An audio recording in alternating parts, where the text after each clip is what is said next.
Salut! Alors, la dernière fois, nous avons vu comment installer une VM Ubuntu. Cette fois-ci, je te propose de découvrir l'installation des additions VirtualBox. Alors, peut-être le sais-tu déjà, mais les additions VirtualBox vont te permettre de faire des échanges de fichiers entre ta machine hôte et ta machine invitée. Donc, ta machine invitée, c'est la VM que tu viens de créer.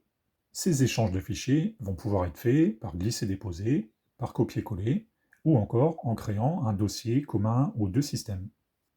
Alors commençons par insérer l'image ISO des éditions VirtualBox dans le lecteur virtuel de notre VM. Où télécharger l'image ISO des éditions VirtualBox? Eh bien, cette image ISO se trouve déjà installée sur l'ordinateur quand vous avez installé VirtualBox. Il suffit d'aller dans ces deux points, Programme ou Program Files, Oracle, VirtualBox, et là vous allez retrouver l'image ISO dans la liste des fichiers. Maintenant que nous avons inséré l'image ISO, nous pouvons démarrer la VM et accéder au lecteur de CD virtuel de notre VM. Alors on peut voir qu'il y a plusieurs fichiers. On peut voir que si on double-clique sur l'un des fichiers comme on le ferait sur Windows pour le lancer, en fait ça ne lance pas son exécution. Ça ouvre plutôt un éditeur de texte. Donc c'est pas comme ça qu'on va procéder pour installer les additions VirtualBox. De la même manière, sur Ubuntu, si on fait un clic droit et qu'on choisit exécuter en tant que programme, eh bien ça n'exécute pas le programme non plus. Nous allons procéder différemment.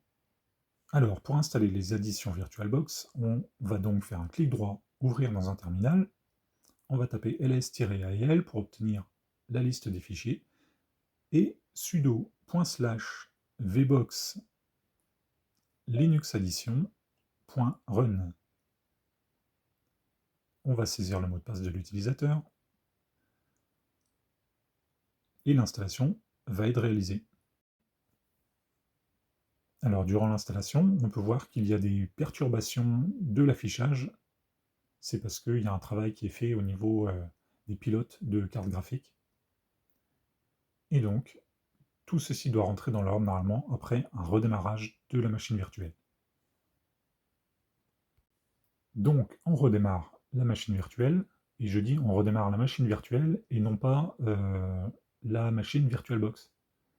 C'est-à-dire qu'on redémarre vraiment le Ubuntu sur la machine virtuelle. Les additions VirtualBox sont normalement installées sur votre système Ubuntu, et maintenant, il reste juste à paramétrer le dossier partagé. Donc ici, pour l'exemple, j'ai créé un dossier test avec un fichier text.txt à l'intérieur, et sur la machine virtuelle, donc on va aller dans Périphérique, Dossier partagé, Réglage des dossiers partagés, et on va cliquer sur un dossier temporaire pour cette fois-ci. On va faire Ajouter, et pour le chemin de dossier, on va choisir dans Autre, on va aller sélectionner le dossier test. Voilà. Pour le nom du dossier, là je vais laisser test, et pour le point de montage, je vais laisser vide. On va faire un montage automatique. Il reste à cliquer sur OK, et encore une fois sur OK. Maintenant, on peut voir qu'il y a un dossier sftest qui s'est monté. Si on va dans les autres emplacements, on peut accéder à ce dossier sftest. Il faut renseigner le mot de passe. Et voilà, on a accès à notre dossier test et à notre fichier test qu'on avait dans le dossier Windows. Il ne me reste plus qu'à en profiter. Merci d'avoir regardé cette vidéo jusqu'au bout. N'hésitez pas à la liker et à vous abonner. Et je vous dis à très bientôt.